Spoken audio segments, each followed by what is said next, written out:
আসসালামু আলাইকুম রহমতুল্লাহ। প্রিয় দর্শক, আমার এই ভিডিওতে আপনাদের স্বাগত। দর্শক, মানবজমিন পত্রিকার রিপোর্ট অনুযায়ী একটি পাকিস্তানি সংবাদপত্র পূর্ব পাকিস্তানকে ফিরে পাওয়ার খবর দিচ্ছে। একটি পাকিস্তানি সংবাদপত্র দ্য কেচলাইন পূর্ব পাকিস্তানকে ফিরে পাওয়ার খবর দেখছে। পত্রিকাটি বলছে, 54 বছর পর হিসাব নিকাশের সময় এসেছে। পূর্ব পাকিস্তানকে ফিরে আসতে হবে। পাকিস্তানের রাজধানী ইসলামাবাদ থেকে প্রকাশিত শীর্ষস্থানীয় ইংরেজি সংবাদপত্র দ্য কেচলাইন এক নিবন্ধে এই অভিমত তুলে ধরছে। সিনিয়র সাংবাদিক তাবাসসুম মুআজ্জম খানের নিবন্ধটি দ্য কেচলাইনে প্রকাশিত হয়। পর্যবেক্ষকরা বলছেন, নিবন্ধটি এমন এক সময় প্রকাশিত হলো যখন ঢাকা ইসলামাবাদ সম্পর্কে নতুন হাওয়া লেগেছে। শীর্ষস্থানীয় পাকিস্তানি কর্মকর্তারা ঢাকা সফর করেছেন বিরোধীহীনভাবে।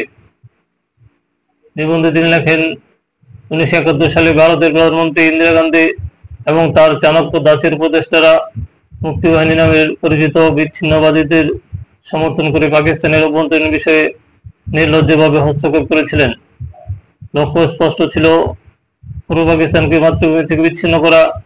ভারতীয় সামরিক হস্তক্ষেপ এবং প্রচারণার মাধ্যমে তারা পাকিস্তানের একটি অবিচ্ছেদ্য অংশ বিচ্ছিন্ন করতে সফল হয়েছিল এবং সেই অংশ পাকিস্তান বিদ্বেষী বাঙালি হিন্দু এবং তাদের মুসলিম সহযোগীদের হাতে তুলে দিয়েছিল। 1971 সালে বাংলাদেশের সশস্ত্র মুক্তিযুদ্ধ হলো বাঙালির দীর্ঘ আন্দোলন ও সংগ্রামের চূড়ান্ত পরিণতি, যেখানে মত পার্থক্য ব্যক্তি স্বার্থ বলে গিয়ে বাঙালি জাতি প্রথমবারের মতো ঐক্যবদ্ধ হয়। শেখ মুজিবুর রহমানের আহ্বানে বাঙালিরা একটি সত্তা হিসেবে রুখে দাঁড়ায় পাকিস্তানের শাসক শ্রেণীর সকল অন্যায় অবিচারের বিরুদ্ধে। শুরু হয় বিশ্বের সবচেয়ে মর্মান্তিক অথচ সফলতম যুদ্ধ। বাংলাদেশের স্বাধীনতা যুদ্ধে অংশ নেয় বাঙালি সেনা, ছাত্র সাধারণ জনতার সমন্বয়ে গঠিত হয় শক্তিশালী সামরিক বাহিনী, মুক্তিবাহিনী বা মুক্তি ফৌজ, যারা মন প্রাণ সঁপে দিয়েছিল বাংলাদেশের স্বাধীনতা যুদ্ধে। তাদের হঠাৎ করে বিচ্ছিন্নতাবাদীদের তালিকায় ফেলে দেওয়ার যুক্তিগত অবশ্য তুলে ধরেননি দ্য কেচলাইন তার প্রতিবেদনের লেখিকা। তিনি পাকিস্তানিদের দেশপ্রেমের কথা বলতে গিয়ে শেখ মুজিবুর রহমানকে দেশদ্রোহী হিসেবে উল্লেখ করেছেন।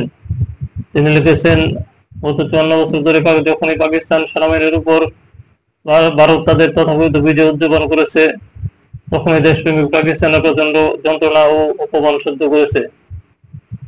1971 সালের 16 ডিসেম্বর জেনারেল আমির আবদুল্লাহ খান নিয়াজির আত্মসমর্পণের দলিল স্বাক্ষরে কুখ্যাত ছবি প্রচার করা হয়েছিল।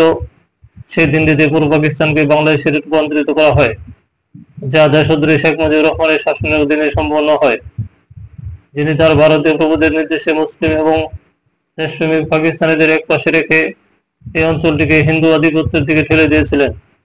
এখানেই শেষ নয়, মুজিবের হত্যাকারীদের দেশপ্রেমিক হিসেবে বর্ণনা করা হয়েছে ইসলামাবাদের এই সংবাদপত্রে।